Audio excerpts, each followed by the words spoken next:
اعوذ باللہ من الشیطان الرجیم بسم اللہ الرحمن الرحیم السلام علیکم ورحمۃ اللہ وبرکاتہ۔ امید ہے آپ سب لوگ خیریت کے ساتھ ہوں گے انشاءاللہ۔ ایک بڑی خوبصورت حدیث ہے جو صحیح مسلم میں بھی ہے، صحیح بخاری کے اندر بھی ہے، کہ وہ حدیث جو ہے خوبصورت اس طریقے سے ہے کہ اس میں آپ کو 3 عقیدوں کا پتہ لگ جائے گا۔ صحیح مسلم کے اندر 4917 اور صحیح بخاری کے اندر ہے 2801، آگے بھی آپ کو مل جائے گی۔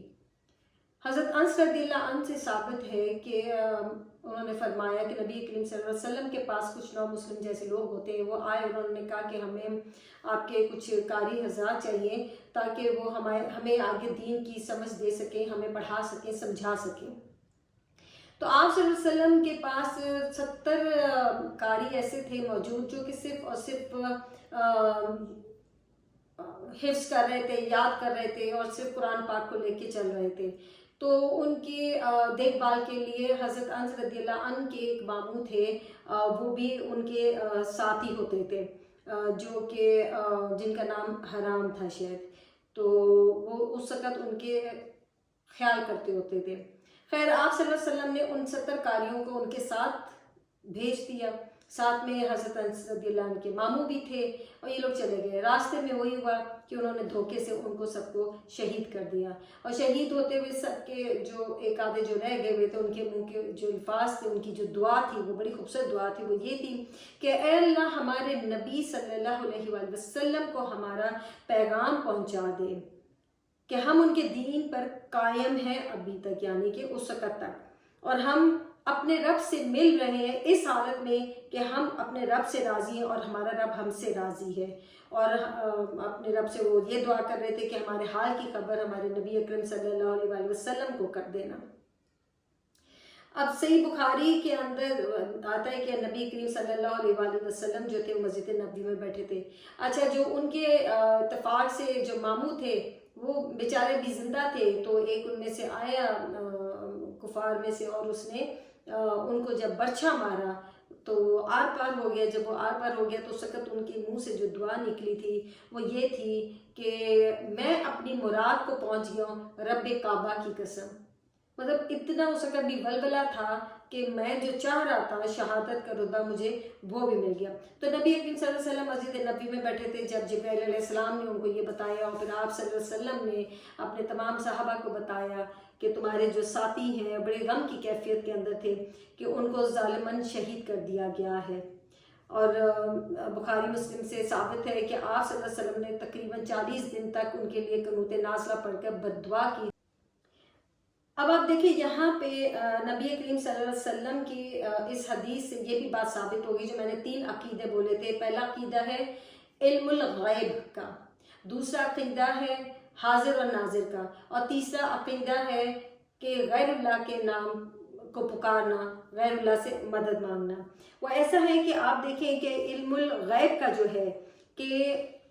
انہوں نے بھی وہ جو صحابہ تھے انہوں نے اپنے رب سے دعا کی کہ تو ہمارے نبی کو ہمارا پیغام پہنچا دینا۔ اس سے یہ بات ثابت ہوگی کہ آپ صلی اللہ علیہ وسلم کو علم الغیب نہیں ہوتا تھا، آپ کو نہیں پتا ہوتا تھا آگے کیا ہونے والا ہے، کہاں کیا بات ہوگی، کہاں کیا بات نہیں ہوگی۔ جب تک آپ کا اللہ تعالیٰ سے رابطہ نہیں ہوتا تھا، اللہ تعالیٰ آپ کو جبرائیل علیہ السلام کے ذریعے پیغام پہنچاتا ہوتا تھا۔ پھر اگر آپ کو علم الغیب ہوتا تو آپ اپنے 70 قاری، اس زمانے میں کتنا مشکل تھا دین کو لے کے چلنا، کتنی مشکل سے لوگ مسلمان ہوتے، تو 70 قاریوں کو تیار کرنا کوئی آسان کام نہیں تھی۔ تو آپ صلی اللہ علیہ وسلم ان کو کیوں بھیجتے شہادت کے لیے؟ تو اس کا مطلب ہے کہ آپ صلی اللہ علیہ وسلم کو نہیں پتا تھا۔ اور وہ سب سے بڑی ایک اور بات کہ آپ صلی اللہ علیہ وسلم اس وقت زندہ تھے، تب بھی صحابہ نے آپ صلی اللہ علیہ وسلم کو ڈائریکٹلی آواز نہیں دی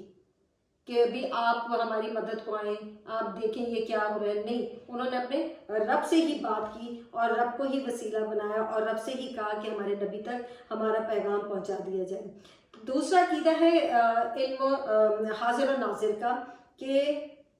اب جو لوگ کہتے ہیں کہ آپ صلی اللہ علیہ وسلم ہر جگہ حاضر و ناظر ہیں، نہیں، ایسا بھی نہیں، کیونکہ اگر وہ حاضر و ناظر ہوتے تو اللہ تعالیٰ سے ان کے صحابہ جو تھے وہ دعا نہیں کرتے، وہ یہ بولتے نبی کریم صلی اللہ علیہ وسلم آپ تو دیکھ ہی رہے ہیں کہ ہمارے ساتھ کیا ہو رہا ہے، لیکن نہیں، کیونکہ وہ وہاں پہ حاضر بھی نہیں تھے، وہ دیکھ بھی نہیں رہے تھے اور ان کو پتہ بھی نہیں تھا۔ اور آج تک یہاں پہ یہی ہو رہا ہے کہ سب لوگوں کا یہ گمان ہے کہ نبی کریم صلی اللہ علیہ وسلم اپنے قبر اطہر سے سب کچھ دیکھ رہے ہیں اور سب کے پاس پہنچ بھی جاتے ہیں، اور جہاں جو اسلام بھیجتا ہے وہ اس کے پاس آ بھی جاتے ہیں۔ ایسا نہیں ہے، کیونکہ آپ کو سنن نسائی کے اندر ہے کہ ہم جب اتحیات پڑھتے ہیں تو اس میں جو سلام ہے وہ آپ صلی اللہ علیہ وسلم تک، یا درود شریف جو ہے وہ کوئی ہماری آواز نہیں وہاں پہ پہنچتی ہے، وہ فرشتے ہیں جو اللہ کے حکم سے اللہ نے ان کو حکم دیا ہوا ہے، اور وہ اپنا جو ہمارا درود پاک ہے وہ نبی کریم صلی اللہ علیہ وسلم تک پہنچایا جاتا ہے، یا سلام دونوں یہ وہ پیغام پہنچاتے ہیں وہاں پہ فرشتے، یہ ان کے ذمے ہیں، لیکن ہمارے ذمے نہیں ہے کہ ہم یہاں سے بیٹھیں گے اور نبی کریم صلی اللہ علیہ وسلم کو سنائی دے گا۔ اگر اللہ چاہے تو سب کچھ ہو سکتا ہے، ویسے نہیں ہو سکتا، ٹھیک ہے۔ یہ سنن نسائی کے اندر حدیث بھی ہے کہ کچھ فرشتوں کی اللہ تعالیٰ نے ڈیوٹی لگائی ہوئی ہے، ٹھیک ہے۔ پھر تیسرا ہے غیر اللہ سے مدد مانگنا، یہ عقیدہ، کیونکہ اگر آپ فرشتوں نے وہاں پہ یہ نہیں کہا نبی کریم صلی اللہ علیہ وسلم سے ہمیں بچا لو، یا جبریل علیہ السلام ہمیں بچا لو، کسی کا بھی نام نہیں لیا، انہوں نے کس کا نام لیا؟ رب تعالیٰ کا، کہ یا اللہ تو ہمیں بچا لے، اور بالکل بھی کسی اور کا ساتھ نام نہیں ملایا کہ یا اللہ تو ہمیں بچا لے، اپنے محمد صلی اللہ علیہ وسلم کے ذریعے ہمیں بچا لے، یا کچھ ایسی بات نہیں، کہ انہوں نے صرف اور صرف اللہ تعالیٰ کو بیچ میں شامل رکھا اور اس سے ہی دعا کی، اور پھر اللہ تعالیٰ نے وسیلہ بنایا کہ جبرائیل علیہ السلام کے تھرو آپ صلی اللہ علیہ وسلم کو یہ پیغام پہنچایا۔ تو یہ سارا جو ایک حدیث کا جو مجموعہ ہے وہ 3 چیزوں کے اوپر میں ہے، کہ عقیدہ علم الغیب، عقیدہ حاضر و ناظر، اور عقیدہ غیر اللہ سے مانگنا۔ یہ ثابت ہوتا ہے اس حدیث سے کہ یہ تینوں غلط باتیں ہیں۔ تو ہمیں اس چیز کو بہت سوچ سمجھ کے بات کرنی چاہیے۔ عموماً یہ ایک نعت بھی ہے نا، وہ فرشتوں جا کے کہہ دو، پیغام دے دو ان کو، نہیں، فرشتے ہمارے تابع نہیں ہیں، ہم اللہ سے بات کرتے ہیں، پھر اللہ تعالیٰ فرشتوں کو حکم دیتا ہے کہ آگے کیا کرنا ہے، ہمارے کہنے سے فرشتے کوئی بھی ہمارا کام نہیں کریں گے۔ اس چیز کو مد نظر رکھا جائے۔ امید ہے کہ آپ کو سمجھ آئی ہوگی۔ آپ سب اپنا بہت خیال رکھیں، خوش رہیں، خوش رکھیں، اور آج میں نے ایک اور بات سیکھی ہے کہ کسی پہ جھوٹا الزام نہیں لگائیں، کسی کے بارے میں غلط بات نہ پھیلائیں، اور اگر کسی کی بات آپ کو پتہ ہے تو اس کو دنیا میں آشکار نہ کریں، کیونکہ آپ کا پردہ اللہ تعالیٰ وہاں پہ پھر نہیں رکھے گا اگر آپ کسی کی بات پھیلائیں گے۔ کسی کو ناجائز تنگ نہ کریں، اس حد تک نہ چلے جائیں کہ کوئی ایک ہوتا نا کہ بھر جاتا ہے جس کا